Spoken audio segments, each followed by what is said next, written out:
Bonjour à tous, merci à nouveau à tous ceux qui vont visionner ce nouvel épisode de La Voix éternelle. Tout d'abord, sachez que n'importe qui peut vérifier toutes les informations qui sont dites dans cette série. Il n'en tient qu'à vous-même d'aller vérifier sur internet ou dans les encyclopédies pour en avoir la preuve. Donc, avant de débuter, je vous demanderai la même chose que pour la première vidéo. C'est d'être vraiment honnête avec soi-même pour arriver à la bonne conclusion et ne pas se tromper. Il faut de nouveau se dire, est-ce qu'effectivement tout ceci a du sens ou tout ceci n'est que des mensonges ? Donc pour résumer, essayez de ne pas vous braquer sans réfléchir réellement au sujet et finalement rejeter toutes les informations importantes qui vont vous être présentées. Nous avons donc vu dans le premier épisode que le hasard ne pouvait rien créer et que forcément toute chose aussi simple qu'elle soit doit avoir un créateur. Pour rappel, nous avons par exemple parlé des cellules. Et dans le cas où certaines personnes sont encore un peu sceptiques sur l'existence de Dieu, je voudrais juste brièvement parler des molécules, par exemple la molécule de protéines. Savez-vous de quoi est composée une molécule de protéines ? Celle-ci est composée de ces 5 éléments, le carbone, le nitrogène, l'oxygène, l'hydrogène et le soufre. Il y a aussi des milliers d'atomes qui sont requis pour une molécule. Tout ça donc dans une seule molécule de protéines. Comprenez donc la complexité de celle-ci et pourquoi les scientifiques ne réussissent pas à en réaliser ne serait-ce qu'une seule. Ce qui est incroyable, c'est que les docteurs ont expliqué que les chances qu'une seule de ces molécules puisse arriver par hasard est nulle, carrément zéro. Celles-ci ne peuvent donc arriver par hasard étant donné leur complexité. Et savez-vous combien de molécules de protéines y a-t-il dans un nouveau-né ? Environ 6 milliards. Aucune chance qu'une seule de ces molécules puisse arriver par hasard. Et un bébé en a 6 milliards. Alors quelles sont les chances qu'un bébé puisse lui arriver par hasard ? On pourrait dire que les chances sont encore des milliers de fois plus basses que zéro. Ce qu'il faut bien comprendre, c'est que si les hommes étaient arrivés par hasard, jamais ceux-ci auraient pu réaliser un spermatozoïde avec toutes ces molécules. Il fallait que dès le départ, l'homme soit parfaitement bien conçu pour réussir à réaliser un spermatozoïde fonctionnel. C'est aussi ça qu'il faut bien comprendre. Il y a une différence entre spermatozoïde et spermatozoïde fonctionnel pour qu'un bébé puisse se développer correctement. Il faut que le spermatozoïde soit parfaitement bien fait. Et si l'homme avait été créé par le hasard, il n'y aurait eu aucune chance qu'il puisse réaliser justement un spermatozoïde fonctionnel. Car comme expliqué, une seule molécule présente dans un spermatozoïde ne peut pas se former par hasard. Alors imaginez un spermatozoïde entier. Il ne peut pas arriver par chance. Donc là quand même, il y a une question à se poser. Comment se fait-il que l'homme en réalise des milliers chaque jour, alors que les chances d'en réaliser un seul par hasard sont nulles ? La réponse est simple. L'homme ne peut pas provenir du hasard. Surtout que nous ne faisons rien d'intentionnel pour les fabriquer, ces spermatozoïdes. Ils se fabriquent tout seuls, n'est-ce pas ?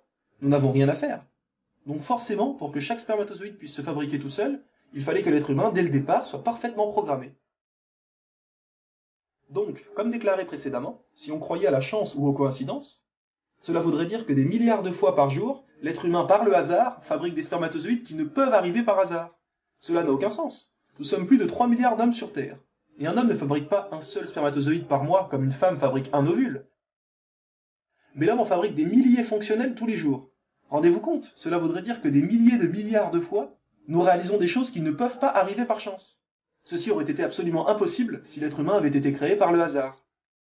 La seule et unique possibilité est que l'être humain ait été conçu par une intelligence. Il y a des millions de femmes enceintes en même temps dans le monde. Tous les jours, des dizaines de milliers de femmes tombent enceintes. 370 000 bébés environ naissent chaque jour. Ceux qui pensent que cela provient du hasard comprennent-ils que c'est impossible ? Cela voudrait dire que 370 000 fois par jour, le hasard crée quelque chose qui ne peut justement arriver par hasard. Une fois par an, c'est impossible. Alors 370 000 fois par jour ? Quand il s'agit de traces quelconques, nous pouvons parler du hasard. Comme par exemple quand vous vous baladez sur la plage et que vous voyez les marques des vagues. Vous savez que là, c'est le hasard qui a fait ces marques. Mais quand vous voyez des écritures sur le sable, il y a forcément un créateur de ces écritures. Car il s'agit là d'informations, et non de traces quelconques. Et l'information est créée par une intelligence. Donc de simples écritures sur le sable ne peuvent arriver par le hasard. Alors conclusion pour les spermatozoïdes ? Une intelligence impliquée, obligatoirement. Et gardez bien en tête qu'il ne s'agit bien que des êtres humains, et qu'il y a tous les animaux qui se reproduisent chaque jour aussi. Réfléchissons-y. Toutes ces espèces qui possèdent un mâle et une femelle, s'il n'y avait pas eu les deux, l'espèce disparaîtrait directement, car elle ne pourrait pas se reproduire. Mais non, notre Créateur a parfaitement tout réalisé. Alors maintenant que nous savons que Dieu existe, celui-ci nous a-t-il laissé sans guide, sans voie à suivre ? C'est là que les choses pour beaucoup de gens sont compliquées. C'est que énormément de gens pensent qu'il y a beaucoup de religions. Le judaïsme, le christianisme, la religion musulmane. Alors comment discerner le vrai du faux avec toute cette confusion? Comment savoir quelle est la vérité et quel est le mensonge? Mais si on y réfléchit, la vraie religion, celle de Dieu, doit être différente des fausses, n'est-ce pas? Elle doit contenir des miracles pour nous guider, de manière à ce que chaque être humain puisse se rendre compte soi-même qu'est-ce qui est vrai et qu'est-ce qui est faux, et quelle religion provient de Dieu et quelle religion provient d'inventions créées par les humains. Car c'est impossible que celle de Dieu ne soit pas différenciable de celles qui viennent d'humains et qui sont fausses. Sinon, ce serait trop difficile de discerner la vérité du mensonge. Nous allons aujourd'hui essayer d'expliquer quelle est la bonne voie à suivre, c'est-à-dire celle qui provient réellement de Dieu. Parce que ce qui est compliqué, c'est que chaque religion prétend être la vérité. Pour comprendre et savoir, il faut en fait comparer les différents livres. La Torah, qui correspond au livre des Juifs, la Bible, qui correspond au livre des chrétiens, et le Coran, qui correspond au livre des musulmans. Ces trois livres ont été révélés dans ce sens. En premier, la Torah par le prophète Moïse, puis la Bible par le prophète Jésus, et le dernier, le Coran, par le prophète Mohammed. Les Juifs pensent que Jésus et Mohammed sont des inventions et que ce ne sont pas des prophètes. Ils s'arrêtent donc à Moïse. Les chrétiens s'arrêtent eux à Jésus et disent que Mohammed n'est donc pas un vrai prophète, et que Jésus est le dernier des messagers de Dieu. Les musulmans disent que tous sont des prophètes. Ils croient en Moïse, en Jésus, et évidemment Mohammed comme dernier prophète. Et c'est ça que beaucoup de chrétiens ne savent pas. Mais Jésus est tout à fait reconnu dans le Coran. Et celui-ci contient même un chapitre au nom de Marie, la mère de Jésus. Ce qui va vraiment départager tout ça, c'est qu'en fait, quand on lit ces livres, on se rend compte que c'est exactement la même chose à quelques détails près. Le seul problème, c'est que la Torah et la Bible ont été modifiées par l'homme. Ils sont composés de différentes parties, comme par exemple les évangiles dans la Bible. L'évangile selon saint Matthieu, saint Jean, saint Marc ou saint Luc, elles ne disent pas exactement la même chose. Pourtant, quand on réfléchit, à la base, Jésus avait donné qu'un seul message. Alors comment se fait-il que maintenant nous nous retrouvons avec plusieurs messages différents? Cela prouve forcément que les humains ont modifié les textes, puisque maintenant nous nous retrouvons avec plusieurs évangiles et qu'elles se contredisent entre elles. Or, Dieu ne se serait jamais contredit. Et c'est pour cela qu'il a envoyé le Coran, pour tout remettre au clair. Étant donné que c'est le dernier des livres, il se doit de corriger les erreurs des précédents. Et le Coran, depuis 1400 ans, n'a jamais été modifié. Les historiens sont unanimement d'accord, que ce soit musulman, chrétien ou peu importe, il n'a jamais été modifié. Celui-ci est toujours le même depuis sa révélation. Certaines personnes ont même tenté de prouver le contraire en prenant un Coran à un côté de la planète et un autre à l'autre bout pour comparer, mais celui-ci est lettre pour lettre exactement le même. Les musulmans croient aussi en la Torah ou la Bible, mais dans leur version originale, et nous ne possédons plus les originaux à présent. Ils ont tous été altérés par les humains. Par exemple, aujourd'hui, il existe la version King James de la Bible, comme si Jésus s'était baladé avec la version King James de la Bible. Mais à la base, ces livres ont tous été révélés par le même Dieu. Les gens croient que chaque religion a son Dieu alors que c'est totalement faux. Il n'y a qu'un seul et unique Dieu depuis toujours. Et en réalité, le message est toujours le même. Maintenant, je vais montrer où les gens font des erreurs. Car ce qui est intéressant, c'est que la plupart des gens ne savent pas ce que les livres contiennent. Par exemple, les chrétiens disent qu'ils suivent la Bible, n'est-ce pas? Et les chrétiens mangent du porc et boivent de l'alcool. Alors que la Bible elle-même l'interdit. Il est interdit de boire de l'alcool ou de manger du porc. Comment peuvent-ils donc dire qu'ils suivent la Bible, alors que leur livre leur interdit? Et ceci à plusieurs reprises. Il est marqué quelles sont les viandes qu'ils peuvent manger et quelles sont les viandes qu'ils ne peuvent pas manger. Voici quelques exemples. Dans le Deutéronome, chapitre 14, verset 8, vous ne mangerez pas de porc. Lévitique, chapitre 11, versets 7 et 8, vous ne mangerez pas de porc. Vous le regarderez comme impur. Essai, chapitre 66, verset 17, qui mange de la chair de porc, tout cela périront. Il y a encore de nombreux autres endroits. Il est donc interdit de manger du porc. Il est même dit que celui-ci est impur. Pour ceux qui pensent que le Nouveau Testament aurait autorisé le porc, ceci est totalement faux. Et en voici la preuve. Les chrétiens s'appuient sur ce verset. Évangile selon saint Matthieu, chapitre 15, verset 11. Ce n'est pas ce qui entre dans la bouche qui souille l'homme, mais ce qui sort de la bouche, c'est ce qui souille l'homme. Seulement si nous lisons plus loin, nous comprenons que Jésus ne veut pas dire par là que ça y est, toutes les nourritures sont licites. Car un peu après, versets 18 à 20, mais ce qui sort de la bouche vient du cœur, et c'est ce qui souille l'homme. Car c'est du cœur que viennent les mauvaises pensées, les meurtres, les adultères, les impudicités, les vols, les faux témoignages, les calomnies. Voilà les choses qui souillent l'homme. Mais manger sans s'être lavé les mains, cela ne souille point l'homme. Jésus explique que si vous ne vous lavez pas les mains pour manger, cela ne souille pas l'homme. Cela veut dire que si vous mangez une nourriture licite sans vous être lavé les mains, cette nourriture ne devient pas illicite. Mais nulle part cela autorise de manger de la viande impure. À aucun moment il parle de ce qui est pur et impur. Sinon Jésus aurait clairement dit que tous les animaux qui étaient interdits sont devenus autorisés. Or, jamais une seule fois Jésus a proclamé une chose pareille. Mais voici une preuve encore plus claire. Si soi-disant le Nouveau Testament annonce que ça y est, toutes les viandes sont pures, comment se fait-il que nous trouvions alors par exemple dans Actes chapitre 10 verset 14 « Non Seigneur, car je n'ai jamais rien mangé de souillé ni d'impur » Puisque soi-disant tout est devenu pur, comment se fait-il que là, nous parlons de nourriture impure? Nous sommes bien conscients qu'il y a toujours de la nourriture impure, même après l'arrivée de Jésus. Jésus ne devait pas changer les lois de l'Ancien Testament, et en voici la preuve. L'Évangile selon saint Matthieu chapitre 5 versets 17 à 20, Jésus dit qu'il n'est pas venu pour abolir la loi des prophètes, mais pour accomplir. Car je vous le dis en vérité, tant que le ciel et la terre ne passeront point, il ne disparaîtra pas une seule loi, ni même un seul trait de lettre, jusqu'à ce que tout soit accompli. Et donc que celui qui supprimera ne serait-ce qu'un seul des plus petits commandements, et qui apprendra aux autres de faire de même, sera appelé le plus petit dans le royaume des cieux. Donc Jésus dit que vous ne pouvez pas casser une seule loi de l'Ancien Testament et du prophète Moïse. Il n'est pas venu pour abolir la loi des prophètes, mais pour accomplir. Donc le porc est toujours illicite. Pour l'alcool, et cela est mentionné dans l'Ancien comme le Nouveau Testament, dans le Lévitique, chapitre 10, verset 9, tu ne boiras ni vin, ni boisson enivrante. Dans le Nombre, chapitre 6, verset 3, il s'abstiendra de boire du vin et des boissons enivrantes. Dans le Deutéronome, chapitre 29, verset 6, vous n'avez bu ni vin, ni liqueur forte, afin que vous reconnaissiez que je suis l'Éternel, votre Dieu. Dans le Juge, chapitre 13, verset 4, elle ne boira ni vin, ni liqueur forte, elle ne mangera rien d'impur. Proverbe, chapitre 23, verset 20, ne sois pas parmi les buveurs de vin. Évangile selon saint Luc, car il sera grand devant le Seigneur, il ne boira ni vin, ni liqueur enivrante. Et l'interdiction est encore notée à maintes et maintes reprises. Il est expliqué que cela amène à l'inceste, au viol, au crime, etc. Alors comment se fait-il que les chrétiens consomment ces choses-là? Si être chrétien veut dire suivre les enseignements de Jésus et donc la Bible, alors les musulmans sont plus chrétiens que les chrétiens eux-mêmes, puisque la Bible interdit le porc, l'alcool, tout comme la Torah d'ailleurs. Mais ça ne s'arrête pas là. La Bible dit qu'il faut jeûner, qu'il faut faire la prière, etc. Et la prière est décrite comme la prière des musulmans. Il faut s'incliner, se prosterner, etc.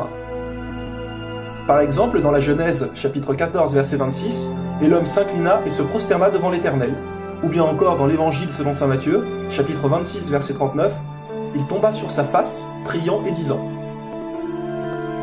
C'est tout de même bien clair, et la liste est encore longue. Que faut-il de plus pour comprendre que c'est exactement le même message pour tout le monde depuis le début? Il faut jeûner, faire la prière, etc.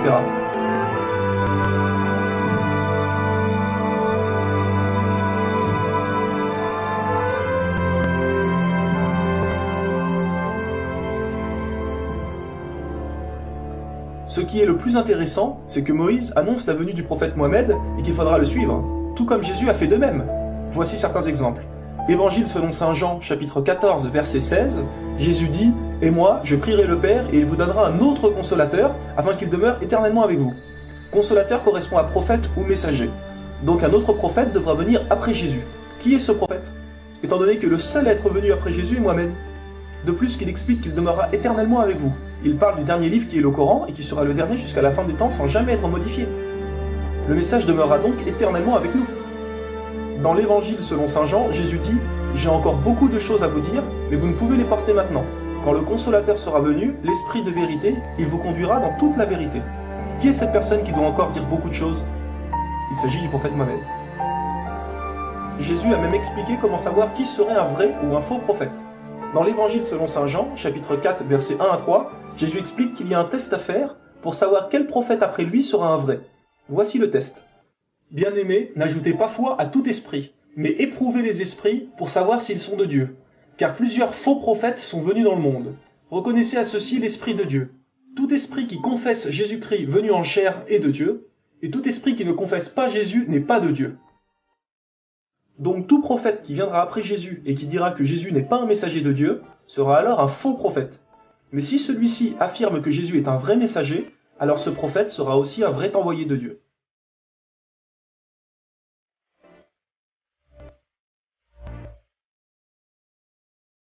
Or, dans le Coran, Mohammed atteste que Jésus est un vrai prophète. Le prénom de Jésus apparaît même 5 fois plus que le prénom du prophète Mohammed. Il affirme aussi que Jésus est né de Marie, etc. Tout comme la Bible.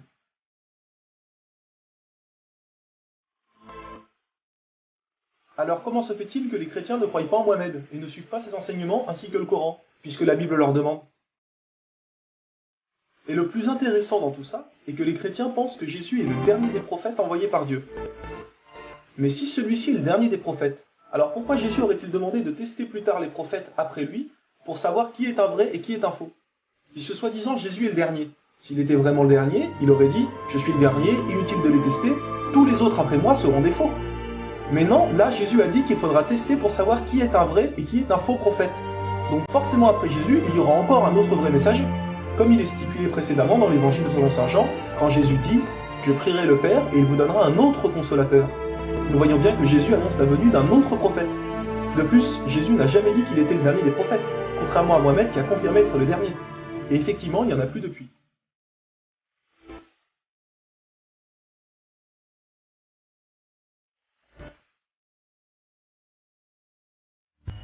Pour conclure, nous allons vous prouver si le Coran vient bien de Dieu, car comme il a été dit, si celui-ci provient de Dieu, il doit contenir des miracles. Et si vous lisez le Coran, vous verrez qu'il contient des informations qui ne pouvaient être connues à l'époque, c'est-à-dire il y a 1400 ans. Mohammed était un homme qui vivait en plein milieu du désert d'Arabie, là où la technologie n'existait pas. À cette époque, il n'y avait pas d'électricité, aucun appareil électronique, rien de tout ça. Les gens vivent de la terre, se déplacent en chameau. Personne n'avait inventé ou même pu imaginer les choses telles que les sondes, les scanners, les satellites, etc. Et pourtant, dans le Coran, nous pouvons lire « Sous l'eau, il y a des endroits où il y a de l'eau douce et de l'eau salée. Et entre les deux se trouve une barrière invisible qui empêche les deux eaux de se compénétrer. C'est-à-dire que le sel de l'eau salée ne va pas dans l'eau douce. Ces barrières les empêchent. Les océanologues comme Jacques-Yves Cousteau ont découvert cela récemment grâce aux sous-marins où ils ont pu faire des prélèvements d'eau, etc. Qui, il y a 1400 ans, en plein milieu du désert, pouvait savoir qu'il y a des barrières invisibles dans l'océan? Il est écrit dans le Coran que l'univers est en expansion continuelle, c'est-à-dire que celui-ci ne cesse de grandir. Les étoiles s'éloignent les unes des autres constamment. C'est en 1920, grâce aux appareils très perfectionnés, tels que les télescopes puissants, que nous avons pu savoir que l'univers était en expansion continuelle. Qui, il y a 1400 ans, pouvait connaître cette information? Nous savons aujourd'hui que les montagnes sont comme des piliers et possèdent des racines.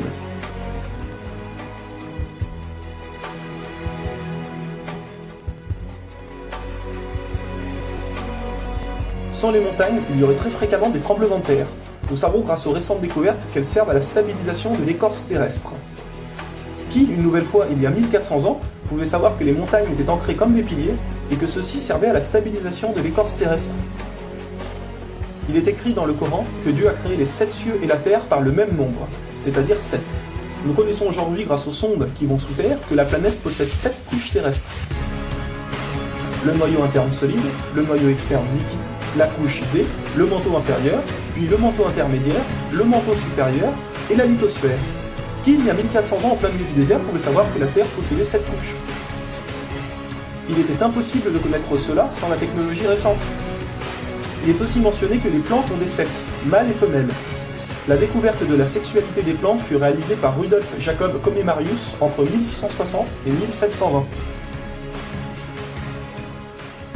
Le Coran explique étape par étape l'embryologie, c'est-à-dire comment un enfant se développe dans le ventre de sa mère. Le professeur Kate Moore, qui a reçu le prix Nobel au Canada de l'embryologie, a confirmé que cela se passait exactement comme indiqué dans le Coran, et a affirmé que ces faits ne pouvaient être connus d'il y a 1400 ans, et que par conséquent, ces informations avaient été révélées à Mohammed par Dieu. Un exemple, le Coran explique qu'à un moment, le fœtus a la forme d'une sangsue dans le ventre de sa mère. Et si on regarde les images des scanners, nous nous rendons compte que l'embryon a exactement la forme d'une sangsue et qu'il s'accroche à une paroi du corps comme le fait une sangsue. Le mot le plus adapté pour décrire cela est sangsue. Vous voyez comment les versets coraniques s'accordent parfaitement avec la science d'aujourd'hui? Pour savoir cela, il a fallu attendre l'arrivée de scanners, de caméras, etc. Qui, il y a 1400 ans, pouvait décrire en détail les étapes de l'embryologie? Pour ceux qui pensent que le Coran copie certaines civilisations, il faut savoir que certaines personnes auparavant avaient fait des suppositions et avaient pensé des choses qui se sont révélées vraies, mais ont aussi fait énormément d'erreurs, et que soi-disant le Coran les avait copiées. Donc par exemple, si vous prenez un mauvais élève qui copie sur un bon élève, si le bon élève a 18 sur 20, est-ce que le mauvais élève va avoir 20 sur 20? Non, bien sûr que non, car le mauvais élève aura copié les bonnes comme les mauvaises réponses, donc il aura aussi 18 sur 20. Alors si soi-disant le Coran copie les civilisations ou peu importe, comment se fait-il que le Coran extrait le vrai du faux? De plus que ces quelques civilisations ne faisaient que des suppositions. Or Mohammed affirme être sûr de tout ce qu'il dit. Le Coran contient plus de 500 versets dus à la science, sans aucune erreur ou contradiction. Et la technologie d'aujourd'hui ne vient pas contredire, mais confirmer tous les versets un par un du Coran.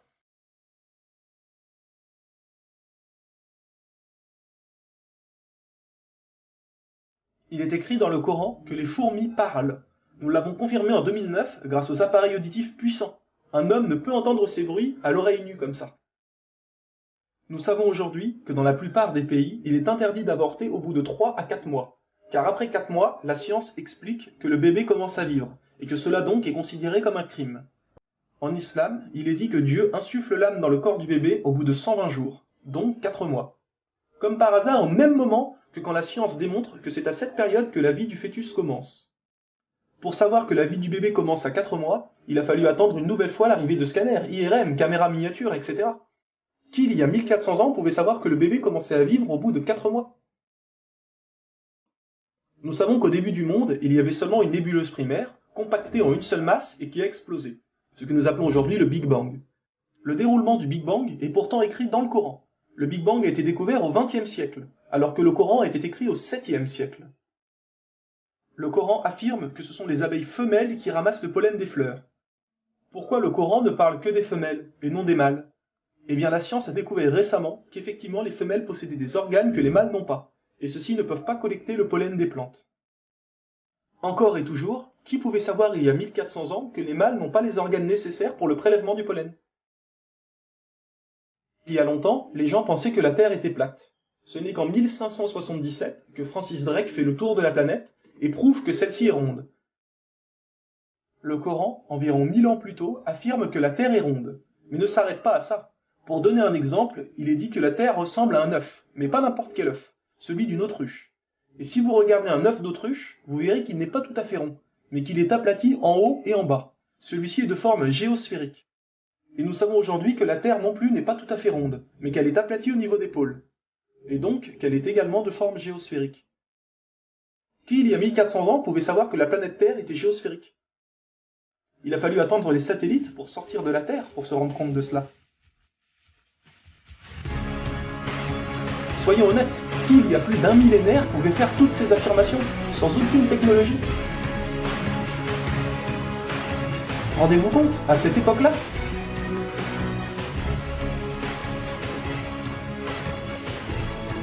Et soyez conscients que je n'ai donné que quelques exemples. Il y a plus de 500 versets qui parlent de science sans aucune erreur. Le Coran parle d'astronomie, de biologie, de physique, de géologie, etc. Ça ne s'arrête pas là.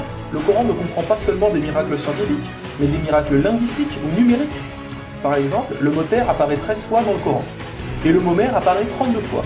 Additionner 13 plus 32, cela vous donne 45. Si l'on met cela en pourcentage, 32 fois le mot mer sur 45 donne 71%. Et c'est exactement le pourcentage que la mer recouvre sur la surface de la Terre. La mer recouvre 71% de la surface de la planète. Et 13 sur 45 donne 29%. Et c'est exactement le pourcentage que représente la Terre sur la surface de la planète. Croyez-vous vraiment que cela vient du hasard? Le mot paradis apparaît 77 fois. Et devinez quoi? Le mot enfer apparaît aussi 77 fois. Le mot foi apparaît 25 fois. Le mot mécréance apparaît 25 fois. Le mot dunya, qui signifie le monde d'ici-bas, apparaît 115 fois. Akira, qui signifie le monde de l'au-delà, apparaît 115 fois. Le mot ange, 88 fois. Le mot diable, 88 fois. Les hommes, 23 fois. Les femmes, 23 fois. La vie, 145 fois. La mort, 145 fois. Bonne œuvre, 167 fois. Les péchés, 167 fois. Les 7 cieux apparaissent 7 fois. Et il y a encore plein et plein d'autres exemples.